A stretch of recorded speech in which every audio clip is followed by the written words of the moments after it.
กระทรวงเกษตรกรรมและสิ่งแวดล้อมพร้อมกับองค์การปกครอง4แขวงได้จัดกองประชุมสุขยู่ติดตามการจัดตั้งปฏิบัติคำสั่งเลขที่11/นยและติดตามสภาพไฟไหม้ล้ำป่าอยู่เขตอุทยานแห่งชาติภูเขาควายและป่าสงวนแห่งชาติภูพนังกองประชุมสุขยู่ติดตามการจัดตั้งปฏิบัติคำสั่งเลขที่11/นยและติดตามสภาพไฟไหม้ล้ำป่าอยู่เขตอุทยานแห่งชาติภูเขาควายและป่าสงวนแห่งชาติภูพนังจัดขึ้นวันที่20 เมษายน 2026ที่ห้องว่าการแขวงเวียงจันทน์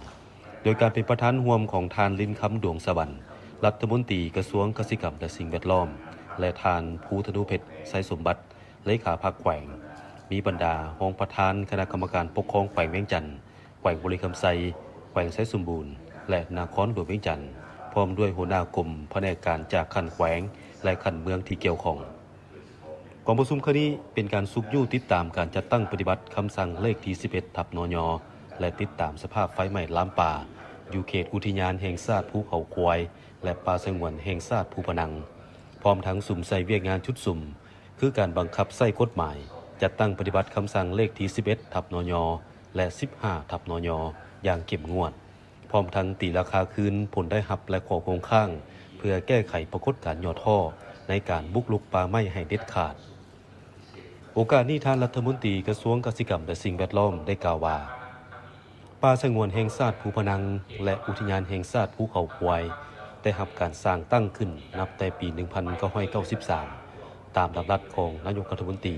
ฉบับเลขที่164/นยแมนเขตยุทธศาสตร์ที่สำคัญที่มีบทบาทต่อการพัฒนาเศรษฐกิจสังคมระบบนิเวศสิ่งแวดล้อมและเวียกงานป้องกันชาติป้องกันความสงบของบรรดาแขวงใกล้เคียงและนครหลวงเวียงจันทน์ในปี 2026 สภาพไฟไหม้ป่าแม้นมีความรุนแรงที่สุดเมื่อเทียบใส่ระยะผ่านมาบางเหตุการณ์ก็บ่สามารถควบคุมได้ด้วยกำลังภาคพื้นดินจำต้องได้นำใส่เรือบินเข้าช่วยดับมอดสาเหตุต้นต่อแม้นเกิดจากการบุกรุกจับจองที่ดินการลักลอบตัดไม้และการจูดป่าสาดทรายเฮ็ดให้เกิดปัญหาหมอกควันและมลพิษทางอากาศปกคลุมอย่างหนักหน่วงอยากเสนอในองค์การปกครองท้องถิ่นทุกขั้นเก็บเจ้าการในการป้องกันว่าให้เกิดไฟลามป่าโดยเผยแพร่นิติกรรมกันคือหลายทางมีคำเห็นประธาน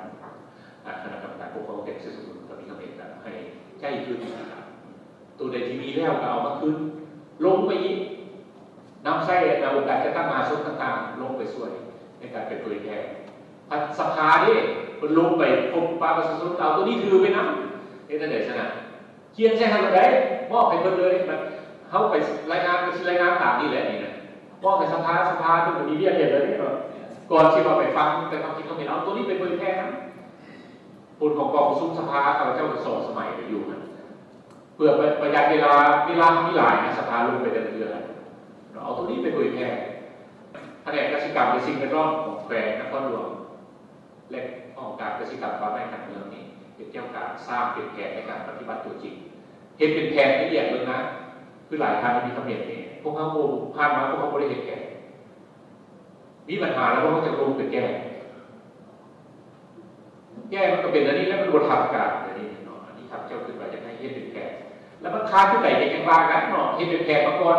ค้าแผนค้นกับว่าค้นค้าแผนเงินกับว่าเงินค้าแผนเรียกกับว่าเรียกกันไปเนาะอันนี้เห็นเป็นแผนละเอียดยุทธศาสตร์กันป้องกันไฟไหม้ล้างป่าพวกเขามีเลยเด็กเอาตัวนี้รักเดียวมูซิบูฮู้ได้ท่านสมบัติ